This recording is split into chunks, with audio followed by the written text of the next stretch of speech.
AutoLine After Hours is brought to you by Bridgestone Tires, solutions for your journey.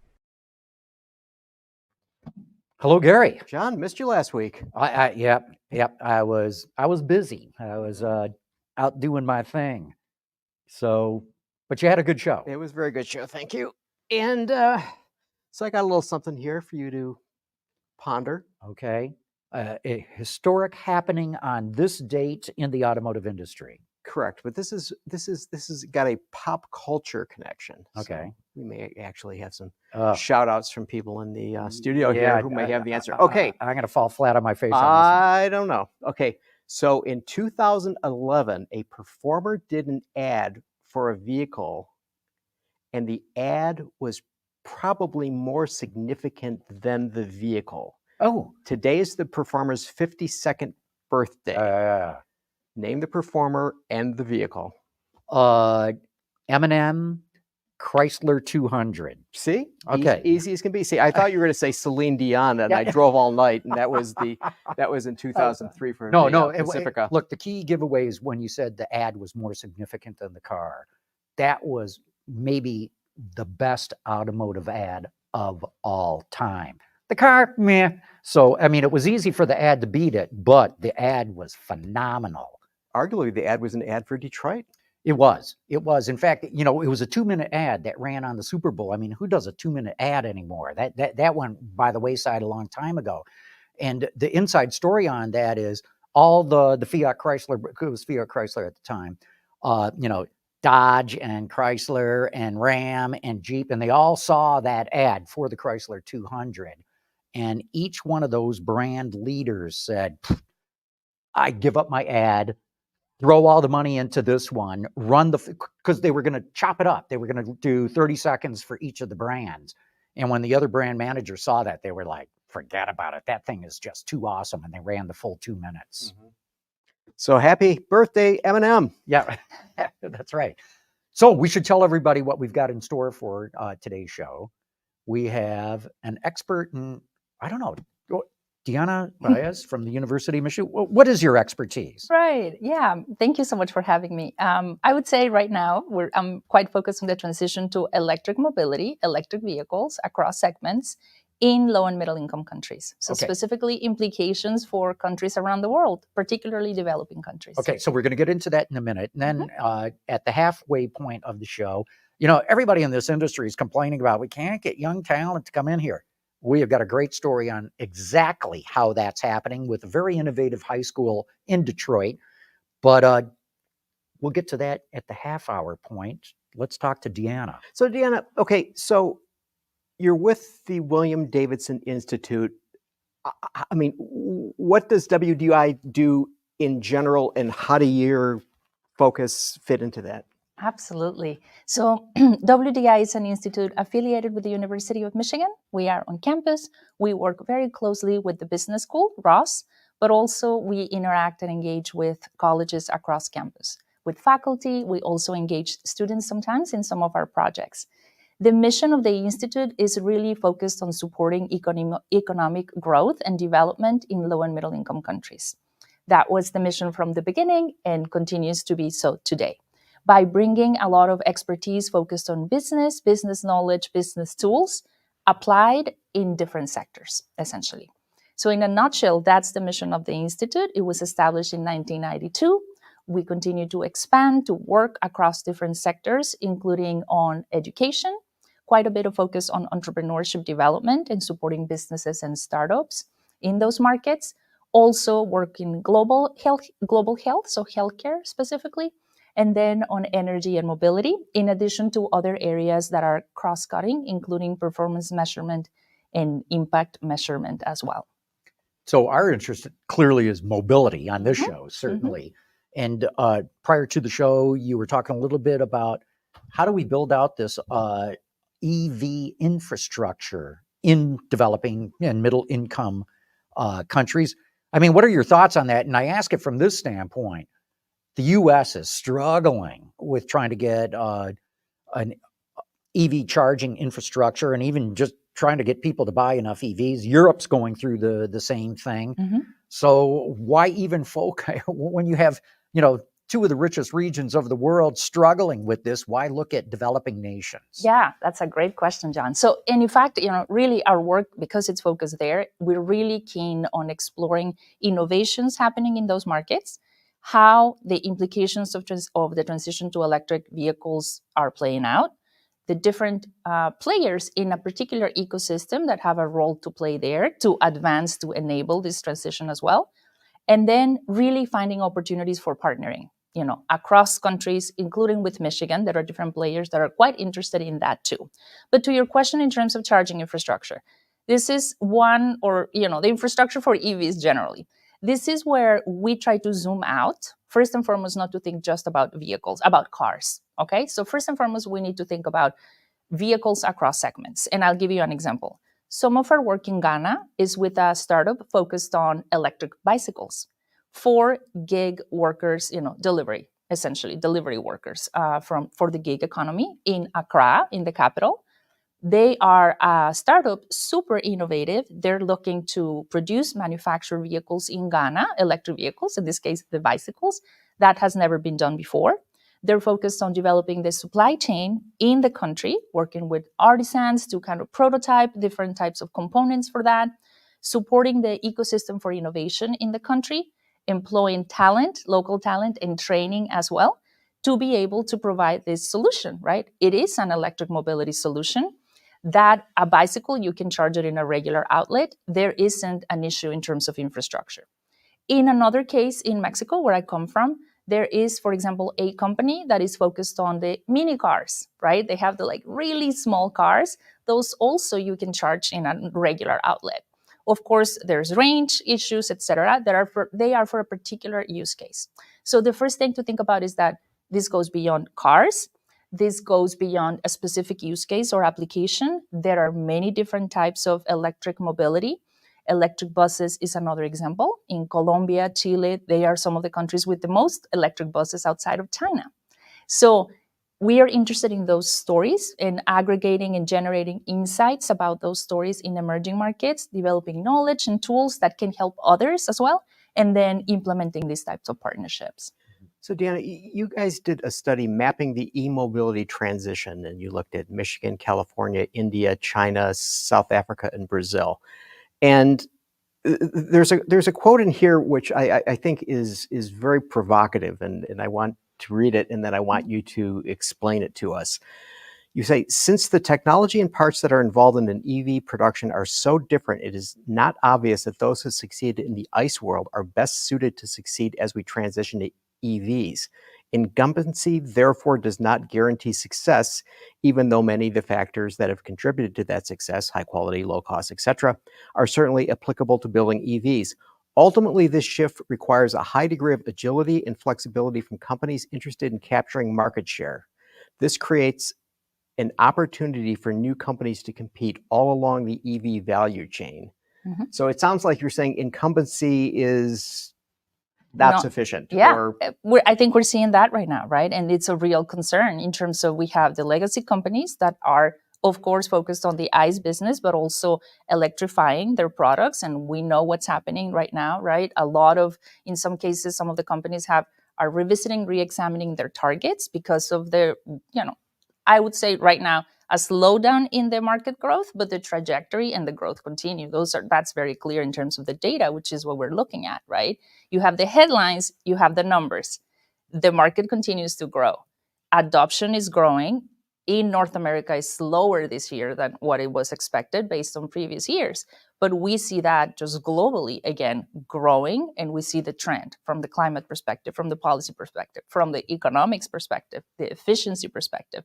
They are better products. We want them, right? We want to produce them as well.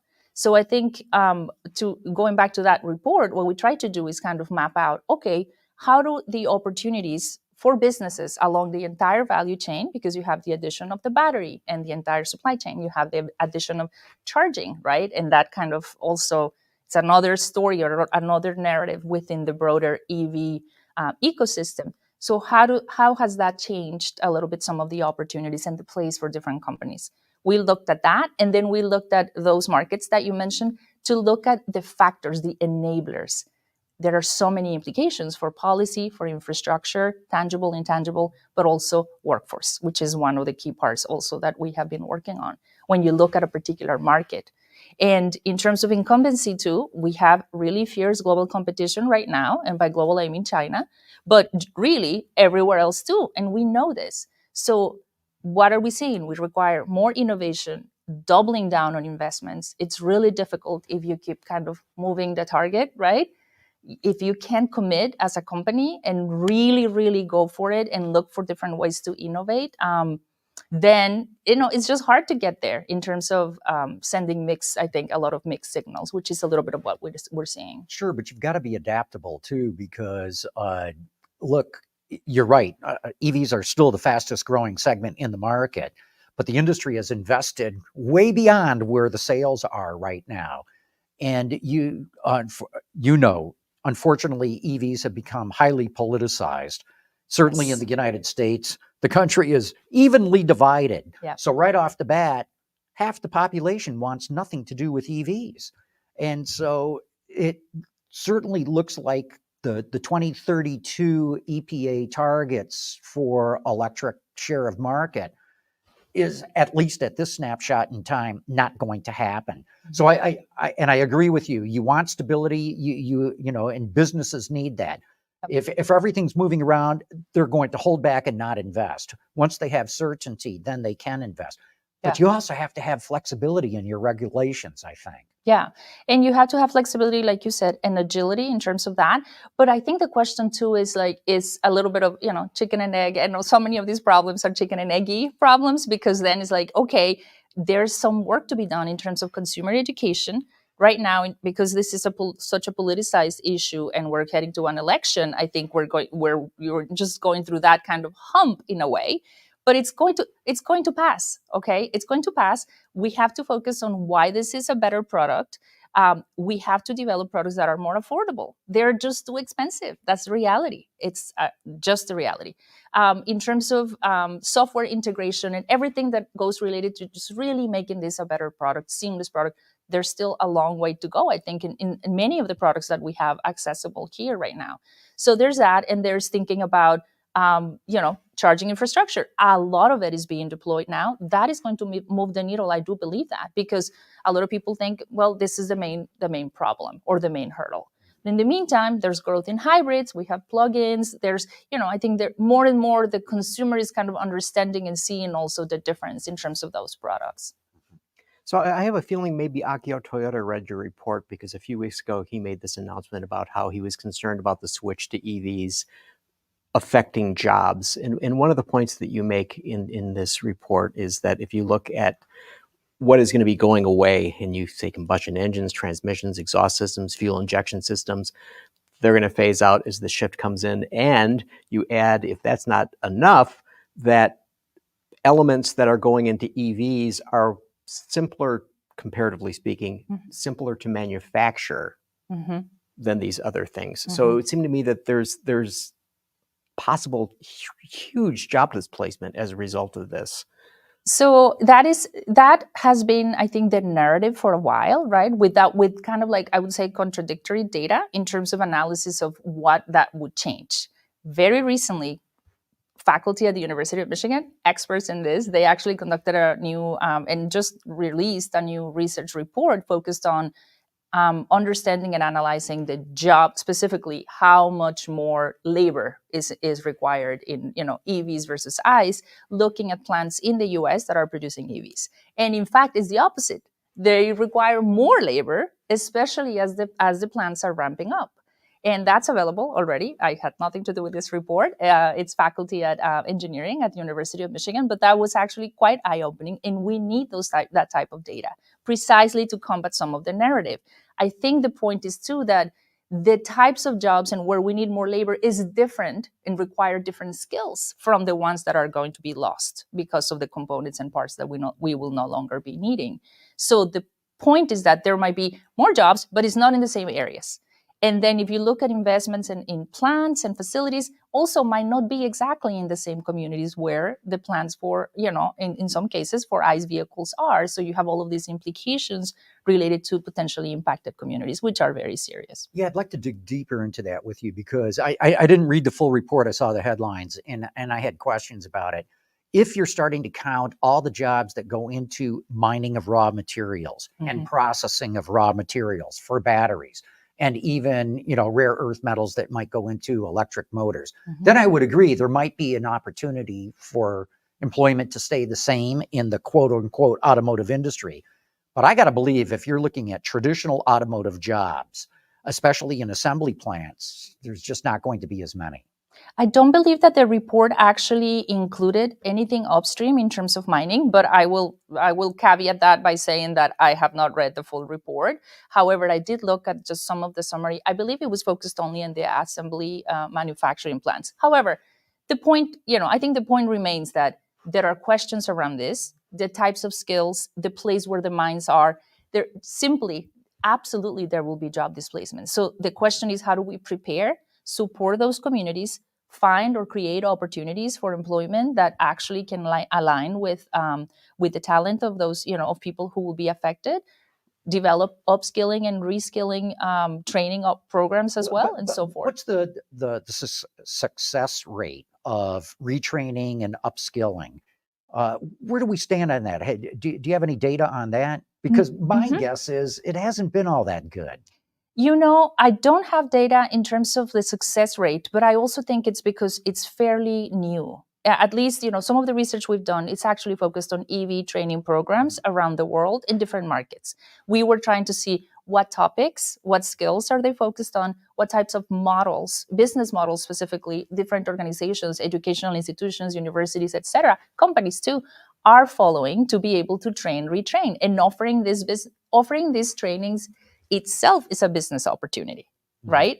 So, but I think you're right. There are questions about success rate and also what types of jobs are going to be waiting for these people in their communities. So it's not only develop a training program, you have to make sure there's a pipeline of jobs. No, and I think you said the key there, in their community. Yeah. Because I believe other jobs will be created, but 100%. not necessarily where, say, internal combustion engine plants or transmission plants are located. 100%. So I think that is an area that requires quite a bit of attention, of collaboration, of work. I remember just a conversation I had recently with somebody from the U of M Center for Social Solutions, and they were looking also at some of the impacts, like essentially this just transition, which is the concept of not leaving anybody behind based on the energy transition, which transition to EVs is part of that, really. So, and I believe she talked about something about looking for adjacent related job opportunities. Maybe it's not exactly in that. I believe there's something about like lead removal. So depending on what's happening, what are potential opportunities for these populations in adjacent, sectors? One of the things I was wondering about that you may have looked into is, as you're looking at these other countries and their development of EVs, that the United States and Western Europe have long-standing ICE-based automobile companies. China pretty much started much later, and they're having great success in terms of their EVs, and there's a lot of reasons why that's the case, but it's still doing very well. Is it possible that countries like India and South Africa and Brazil could have a growing EV capability because they don't have as much legacy manufacturing as Western Europe and the US have?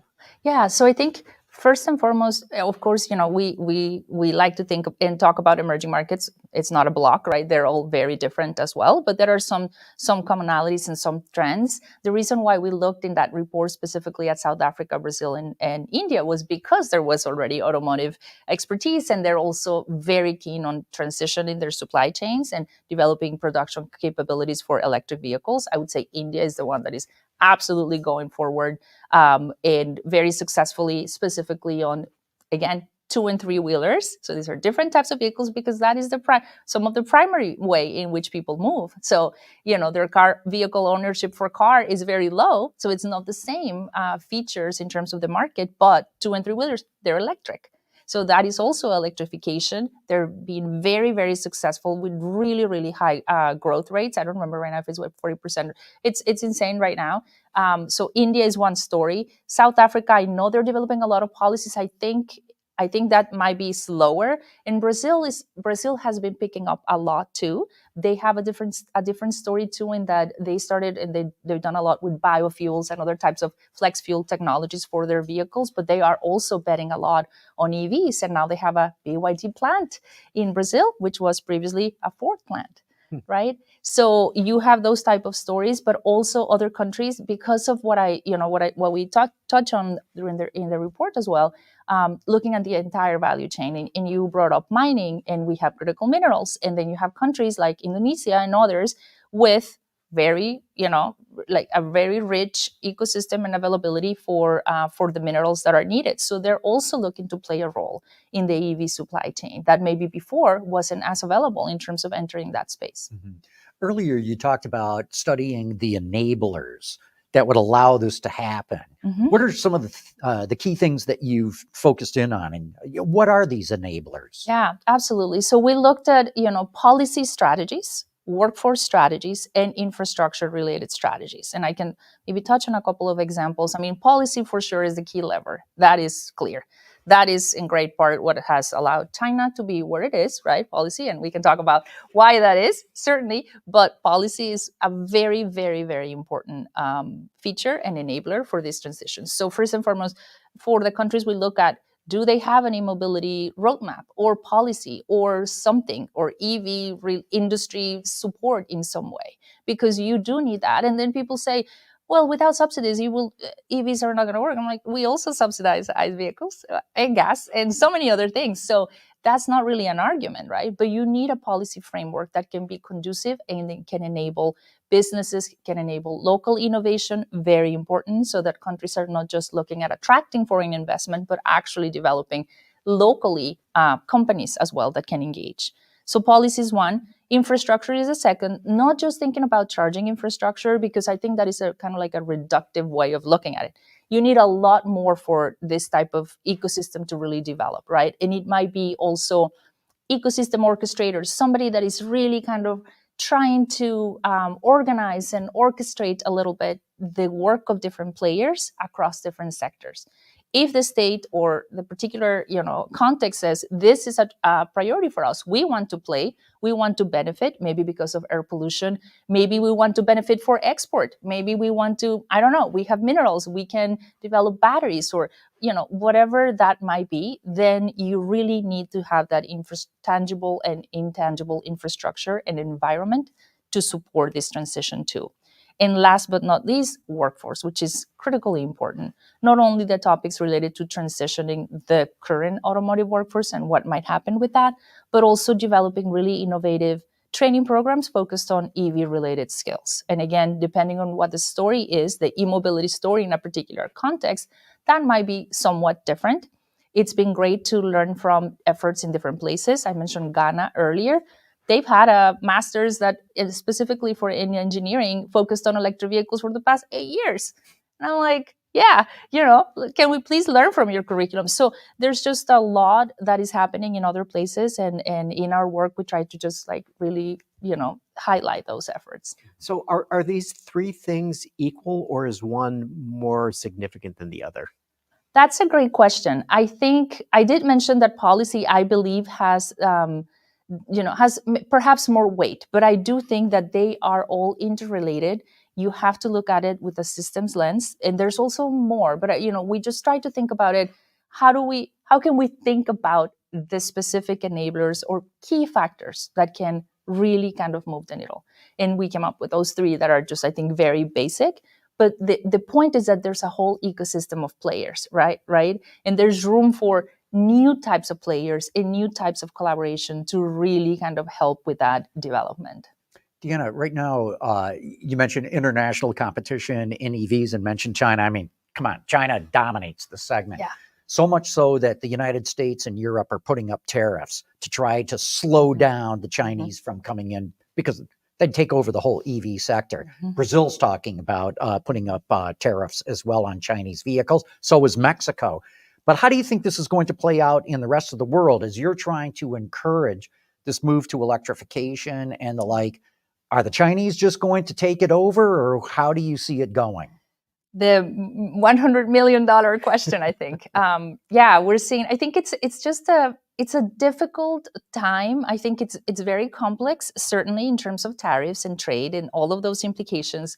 I'm interested in this topic also because of really the climate broader background, right? So it's a little bit of a trade-off, because you either want to promote electric vehicle adoption because it's better for the climate, because of all of the reasons that we have, and yet it's not just that in a vacuum, right? There are a lot of other economic, trade-related, geopolitics-related, politics-related issues as well. So I think in terms of the tariffs, we have still to see how they are going to play out. In Mexico, certainly this is top of mind conversation. I was there just recently, a couple of weeks ago, and this was one of the key conversations when we talk about the industry, how that will play out in terms of Mexico also trying to put some barriers there. I worry about, just in general, tariffs being perhaps used or seen as something that, okay, it's going to be for a very long time, prevent that. But what happens with our own industry? We still have to develop that, innovate, develop better products, going back to affordability, et cetera. Because the reason why they're being so successful is because their products are very good and very affordable. So I am not a trade expert or tariffs. That's not my area, right? So I understand the geopolitics around it, but I am focused on, okay, how can you be more competitive? And how can we not give up on that opportunity? Because the world is really big. And we're seeing specifically Chinese players going into so many markets and dominating and selling because people want these products. So, I don't have an answer, but just thinking about all of those interconnected issues, I think it's just really, necessary. Has there been a transition in another industry that you think may be analogous to what's going on in automotive right now? Well, I think in terms of I look at the transition to electric mobility also, as I mentioned, as part of the broader energy transition. And we're seeing a lot of that happen across different, aspects or subsectors of energy per se, from fossil fuels to renewables, for example. And there was something else I was just reading about it. I was like, oh, that sounds precisely how. But right now I'm trying to remember one of the examples that's been talked a lot about is solar panels. And so, invented in the U.S. essentially, and China dominates in that, essentially driven all production out of Europe. And there's a few holding on by their fingernails in the U.S., but China's taken that over. And a lot of people use that as the roadmap of what could happen with electric cars. Yeah. And I think it's justified, like having all of those questions. I think for me, in some of the conversations that we're having with partners and with people who are really, in industry or in policy, really trying to figure this out is, okay, this is a fact. How do we move from talking about all of the things and how they got there to constructively, what are we going to do and actually take action, right? So that to kind of close that gap or innovate in other ways, in other segments, or think about what are other markets, what are other products. I mean, I'm not in an automotive company, but that is a little bit the question. Just when we think about the possibilities, around the world. Well, Diana, I'm glad somebody's thinking about all this, and I'm glad you're the one that's leading the charge on it. But we've come to the bottom of the hour here, so I want to thank you for your time on the show. It's been great. Thank you so much for having me. Yeah. And coming up in just a few seconds, literally, we're going to be talking about attacking this problem of the auto industry not getting enough young people interested in working in it. We'll be back in just a second. Knowing that a little rain won't slow down your day. That's what really matters. Bridgestone Turanza Quiet Track tires. Confident control in wet conditions. Doesn't matter. Yeah. So You have to give me a second. yeah. No, we'll just let the audience know we're swapping people out. We're doing this live on the fly, and we'll get it done in a second here.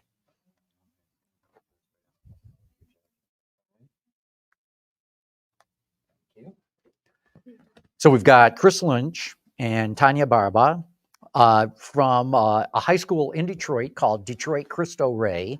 And we're going to get into this because it's a fascinating story. But Chris, maybe you ought to start off. What is Detroit Cristo Rey and what makes it different from other high schools? Well, thanks for having us, John.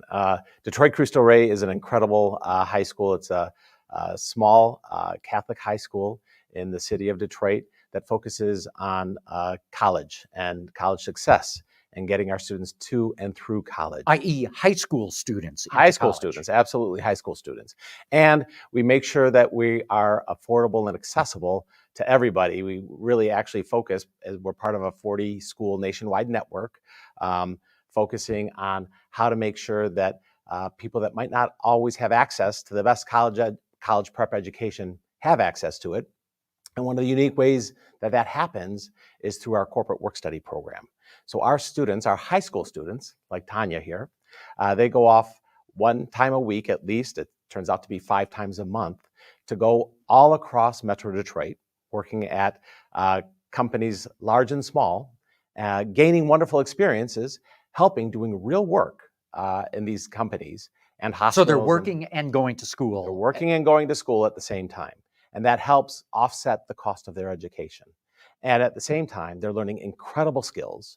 They're developing networks and knowledge and all kinds of insights about how to work. And they're also visioning themselves, working in places that they might not have all, previously envisioned themselves working. So it's truly an impactful program that I was on the other side. I was a job partner myself way back when, and I fell in love with this program. And I thought to myself, wow, this really can impact the trajectory of these young people and talent and generations to come. So it's pretty impressive. Well, Detroit's not just automotive, but it is largely automotive. So to what extent do your students become involved with suppliers and OEM companies? Great question, Gary. I was on the automotive supplier side of things.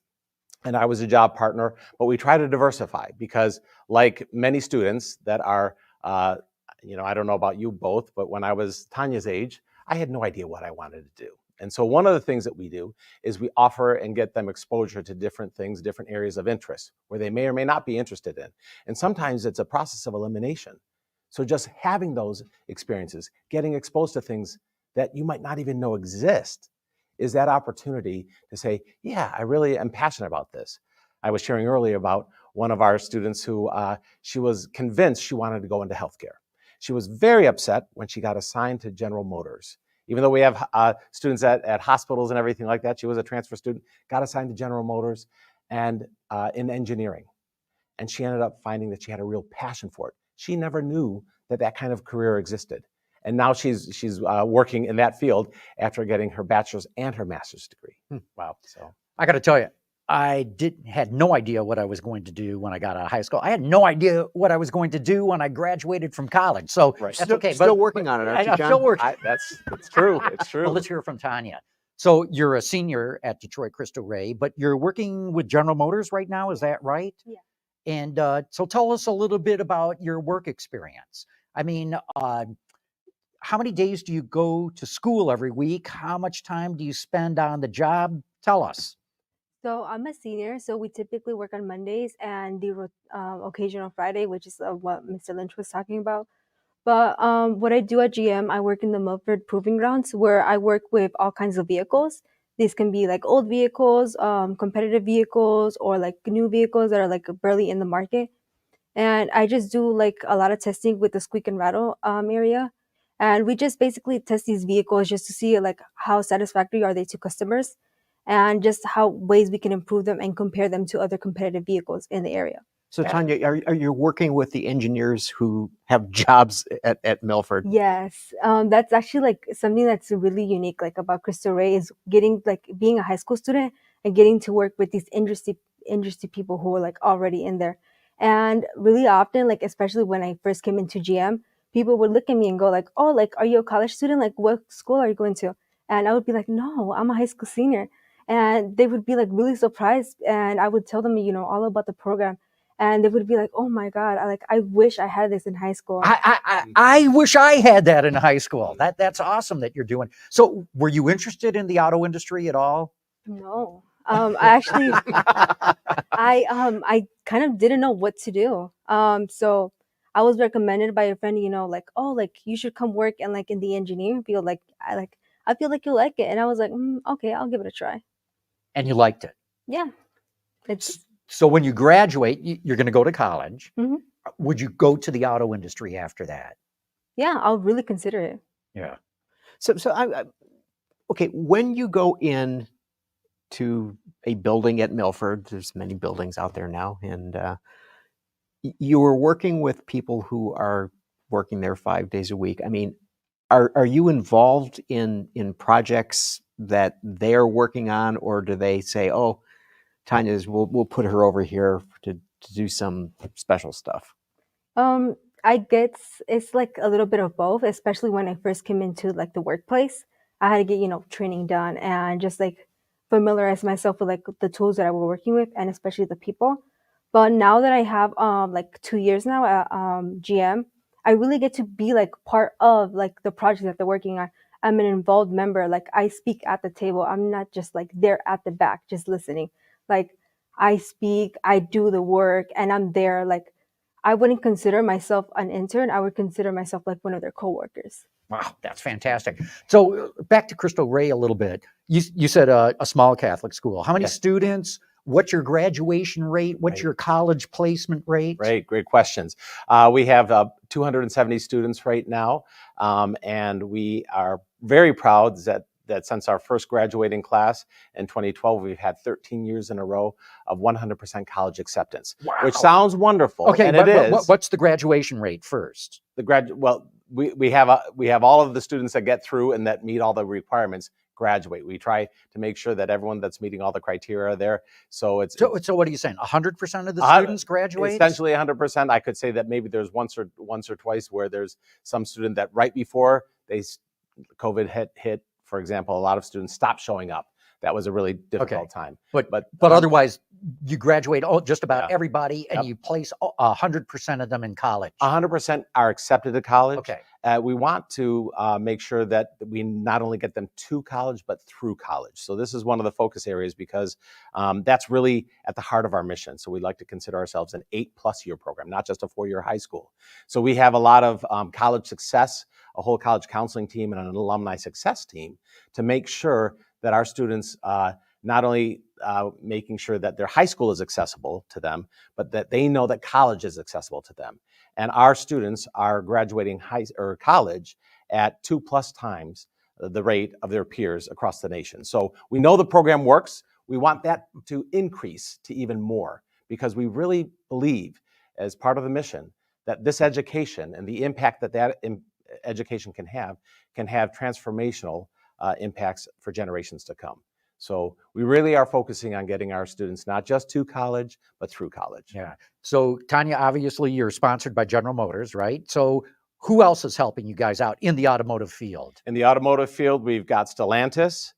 Ford has been a partner in the past. We'd love to get them back in. Hello, Ford. Hello, Did you hear Ford. That? When we hear about all of the talent attraction and retention that the industry is looking for, we are part of that solution. Suppliers too? Suppliers, absolutely. I came from a supplier. We had student workers that were working in our finance organization and collecting on receivables that otherwise we might be writing off just because we didn't have enough workforce to be able to get to the smaller amounts. So it actually is a win-win situation.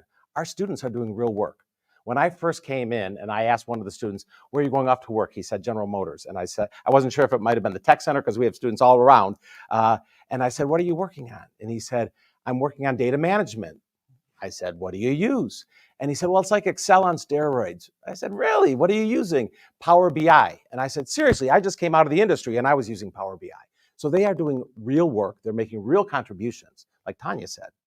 At first, they come and they learn the tools, but then they come back and they're able to just jump right in. Our job partners that do it the right way, this is a talent pipeline for them. It is winning over their hearts and minds at a much younger age, not when they're a junior and senior in college. And our students, many of our students, they don't want to go off to the East Coast or the West Coast. They want to stay here and they want to have a future. And that's what we're all about, making sure that these wonderful students that are full of potential get that opportunity for a bright future. And we want it to be here.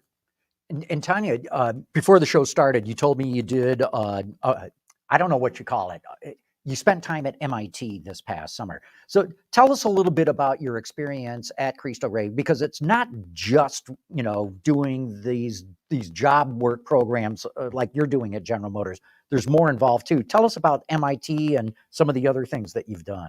Yeah, so every single summer I like to open myself up to more education and not just stop at school. And so I've done a couple programs for the University of Michigan Ann Arbor and MIT. And I spent a couple weeks at each university just learning more about the engineering field. A couple years ago, University of Michigan Ann Arbor, I did an electrical engineering program just to just spread. And this summer at MIT, I did a little bit more about mechanical design and just learning the basics of design, digital manufacturing, design and 3D printing. And I really enjoyed it. I got to learn a lot of new things that I know that I could apply to my work. So you're a sophomore and you were studying at University of Michigan, and then you're between your junior and senior year, you're studying at MIT. What were you doing in this time? Listening to rock and roll. This isn't a competition, Gary, right? Just lying around doing nothing. It's incredibly impressive what you're doing. And we just, the first half of the show, we heard about, people, they need innovative people. They need people who are thinking differently. They, people who are engaged, people who are working hard. And I think they were talking about you. It's just amazing. Tania, can you tell about your involvement with the robotics? Yeah, so in Detroit Cristo Rey High School, we have a FRC robotics team from the first organization. We're called the Kinematic Wolves, team number 5577. And in there, I'm team captain, but in the past, I was mechanical lead. And I kind of do a little bit overview of the design and digital manufacturing and the 3D printing process of the robot. And being part of the robotics team is an amazing opportunity, just for me, but I know other people in general. You get to learn a lot of new things. And because I was part of the robotics team and because I was part of the corporate work city program, it made me want to decide that I want to study engineering and that's what I want to do.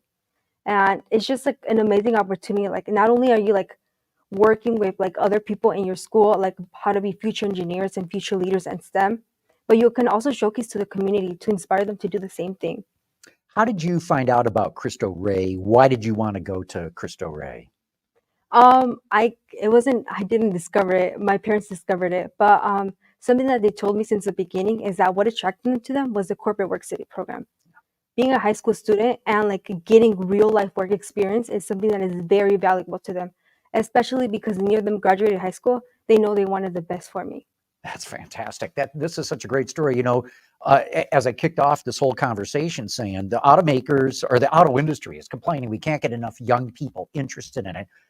It looks like you put together a whale of a program to address this need. Well, and we're a partnership because, for example, General Motors, in partnership with some of their suppliers, they had a need they saw that they didn't have enough talent in additive manufacturing. And so they wanted to start training on some of that earlier. And we have a number of 3D printers that Tania was mentioning that with collaboration between General Motors and their partners that the school has, because the General Motors said, we need talent that has familiarity with these tools. And now our high school students are getting that familiarity right away in preparation for their future careers. So, it seemed to me that if I were in the additive department at General Motors and I was looking for placing equipment or finding people to do this, I might think, I'll just go to university and just do it there. But how did you get it at a high school?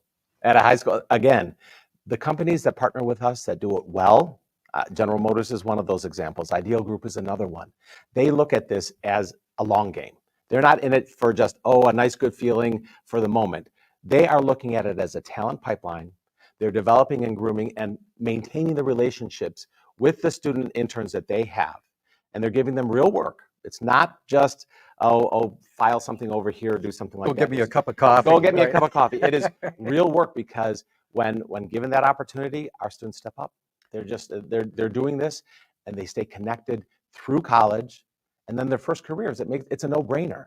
When they've spent 6-8 years already in that environment, they're like, I feel like family there. They treat me well. They make me feel like I'm part of the team. Exactly what you said, Tanya. I mean, those are great selling points to have as people are growing in their education and when they're looking for their first careers. And Chris, I think an important point, and I'd like you to comment on this, is this group of 40 schools across the U.S., largely in lower income areas. Correct. So, Correct. I mean, the talent is there. The talent is there, the potential is there, the need to grow this talent is there, and the desire for our students and other students to want to stay and have a future where their families are, where their ties are. That's all there. We just need to make sure that we give them that opportunity. And I know it exists here in Southeastern Michigan. It exists for sure. There's a lot of need. We're part of that solution. Yeah. And Tanya's an example of that. Well, I want to thank you both for coming on the show. This is, it's very inspiring. Let me tell you that. I love hearing this story. I think it's a great one. Thank you very much for having us. Okay. Thank you. But we're going to have you guys take your bikes off and step off the set. And I got some other news to get into. But thanks again. Thank you.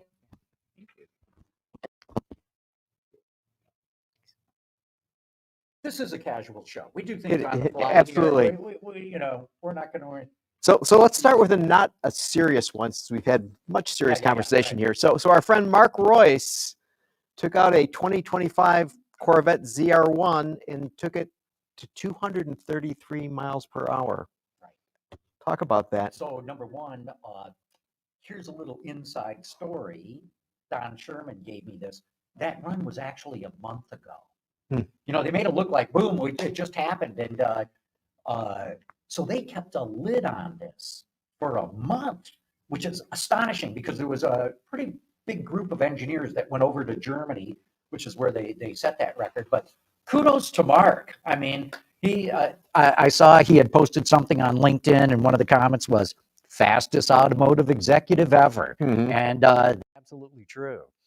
So, they're making the point that this is the fastest current production car under $1 million. Right.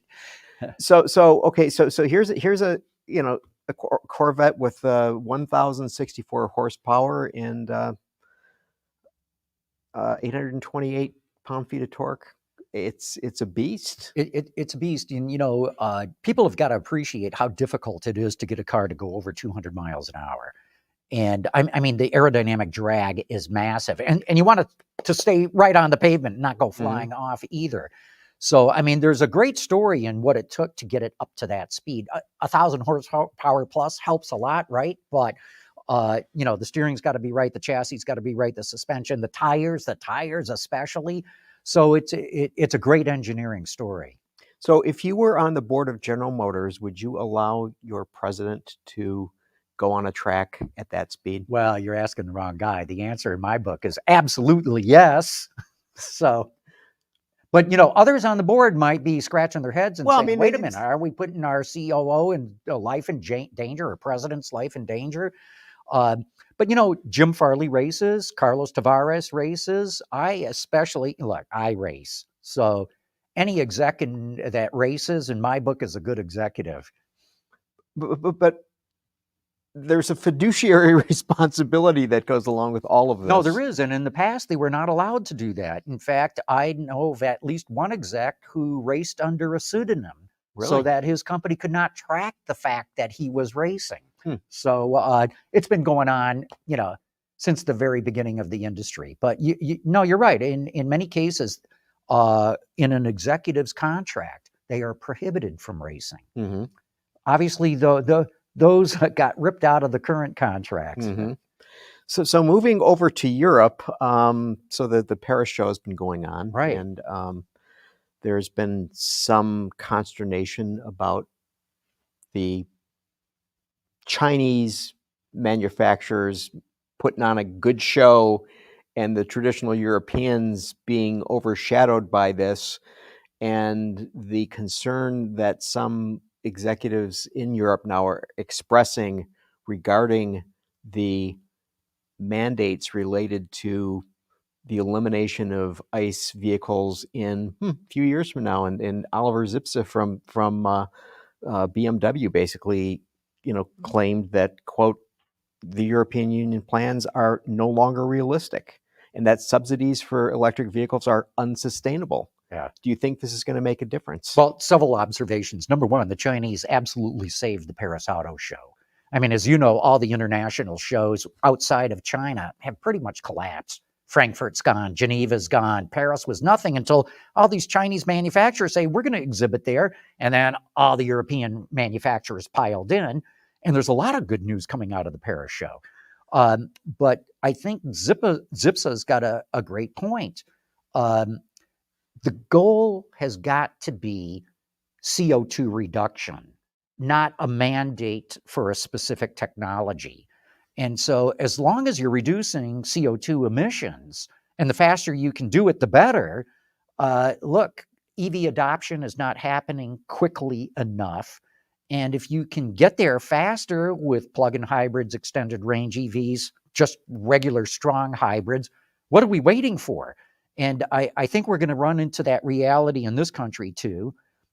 California has announced that it's going to ban ICE engines for most vehicles in 2035. There's a dozen or so other states that have adopted the California ZEV mandate.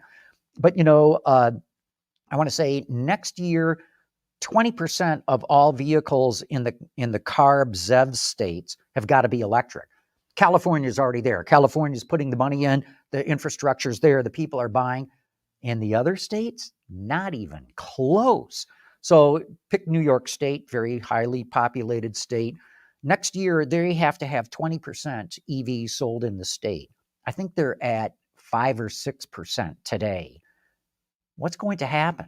And what's going to happen when all of a sudden dealers are told, no, you can't sell those vehicles, or automakers are told that now you've got these massive fines to pay. And the states, I'll pick on New York, but the rest of them go along with it. They're not putting in the infrastructure fast enough to support enough EVs to be sold at that level. So I think we got a day of reckoning coming with the CARB ZEV mandate. And who knows, if Trump gets elected in next month, he's promised to eliminate the California Air Resources Board waiver from the EPA to even have its own ZEV mandate. So who knows what's going to happen? Right.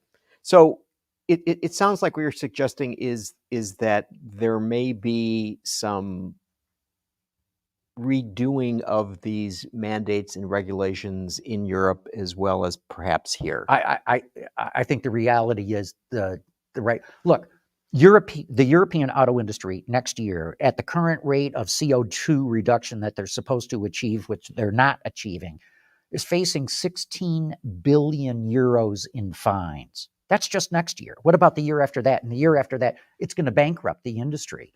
So there's going to be a come to Jesus meeting over these regulations. But you think that there would be hybrids and plug-in hybrids and e-revs, perhaps in greater abundance? Correct. Would... So look at where the EPA proposed standards in the United States were at the beginning of this year for 2032. I think they stipulated that something like 67% of all vehicles sold in 2032 in the U.S. had to be electric. Everybody went, that's never going to happen. So they rejiggered it so that PHEVs can account for about 1/3, BEVs can account for about 1/3, and then a mix of strong hybrid and ICE for the other third. And I think that's much more reasonable. I actually think that's probably achievable. Others say no, 35% BEV by 2032, forget about it. I happen to believe it is achievable. But that's the kind of change I think we're going to see happen in Europe. So if we look at the U.S. market, okay, to what extent do you think that some of this rulemaking was predicated on the giddiness that was expressed by some legacy automakers as they were looking at the wild success that Elon Musk was having with EVs. That played along with it. But look, the regs came first. The push for CO2 reduction came first. And there's no question, total life cycle analysis, BEVs are cleaner by far, not even close over pure ICE. But it's expensive, and China dominates the supply chain, and there's national security issues along with that, and there's this slower than expected adoption rate. So yeah, I think there was a giddiness 3-4 years ago, and they all declared that they could achieve it. And now, they've all been had a cold bucket of water thrown in their face, and they realized, wait a minute, maybe the regulations were way out in front of what the market will accept. Mm-hmm. So last Thursday, after the show was over, We Robot was held at the Warner Brothers studio lot. Yeah. So what did you make of that, John? So Tesla, amazing. I mean, my two observations are this. But let me just come flat out and say that Cybervan blew me away. I think that's the most exciting product I've seen come out from any car company in a long, long time. Forget the Cybertruck, the Cybervan. That's the future. And, Elon, I think, had a great quote. He said, the future should look like the future. And that looks like the future. I think we could see various sizes of that sort of thing, maybe a 4-passenger one. They showed something I think they said could carry 20 people. The Cyber Cab, I was not impressed with at all. In fact, I don't even think that's the real story. I think the Cyber Cab is actually the Model 2. And so, they're calling it the Cyber Cab, and you're going to have, full autonomous driving capabilities with it. But when I look at the car, it's like, that's the $25,000, inexpensive electric car that they're talking about. I don't know if it's going to have those semi-gull wing doors. That's a little wonky, especially in tight city spaces where I think that car will be popular. But, normal doors opening on that, $25,000. I think that's the Model 2. They call it the Cyber Cab, and everybody's focusing on that. I think when it actually goes into production, you'll be able to buy it with a steering wheel. I was going to say steering wheel and pedals. Steering wheel and pedals will be in there. But will it be capable of being built without steering wheel and pedals? Both, yes.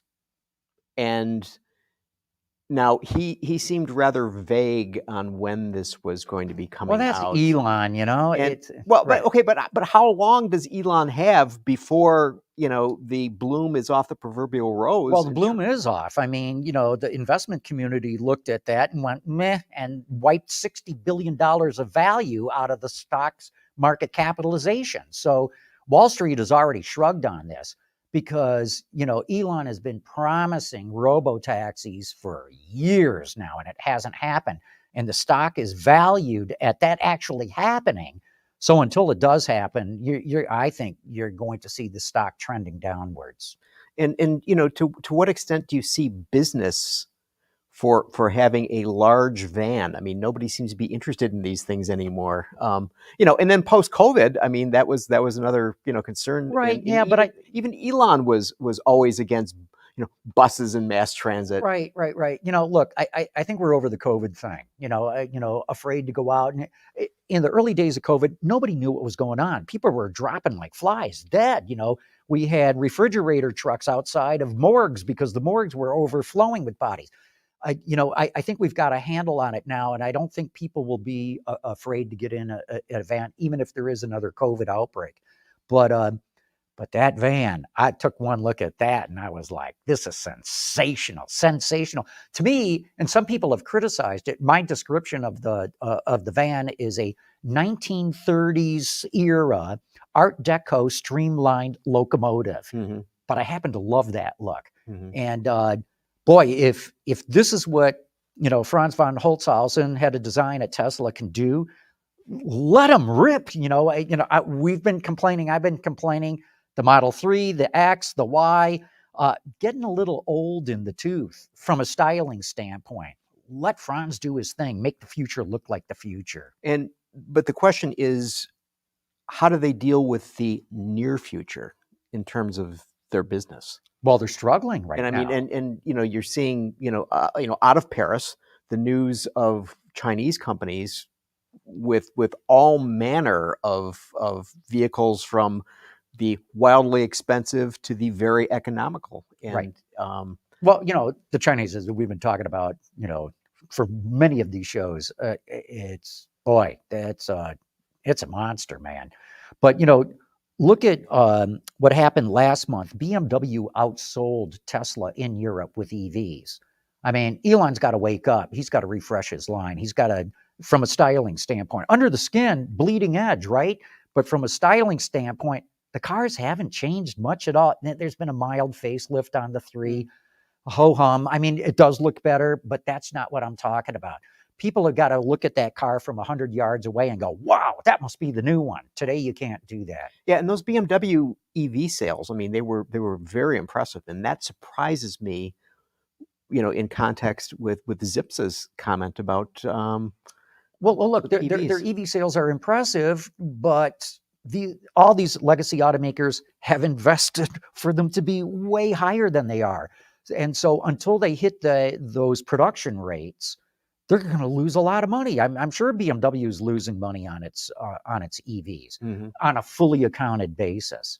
So I can see why Zipsa is worried. Mm-hmm.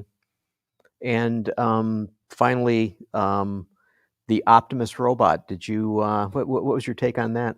Well, now the stories come out that those Optimus robots were actually being operated remotely. So there was a bit of smoke and mirrors, switch and bait kind of thing. And I guess they posted some video of the Optimus today and said, oh, nobody's running it. It's doing it on its own. But, Elon's got to be careful in this sort of thing. He can risk losing a lot of credibility. They should only do things that are patently true, patently obvious. And so the Optimus thing was, like I said, a little bit of P.T. Barnum, So see, I thought it was very interesting this week that Boston Dynamics and Toyota are getting together. And Boston Dynamics, which curiously enough is owned by Hyundai, exactly, is and that's the one with the Spot, the robot dog, and all of these very creepy looking things that are being used now. Yeah. No, when I saw that headline of Toyota and Boston Dynamics, I thought, does Korea know? Does Hyundai Korea know about this? I mean, what was their reaction? So, but very interesting. Toyota seems to be reaching out, and before it was all Toyota. We do everything in house. We don't look to anybody for anything. We can do it, and we got the money. So very interesting that it's starting to reach out to others. I think this may be a signal that Toyota is ramping up its competitiveness.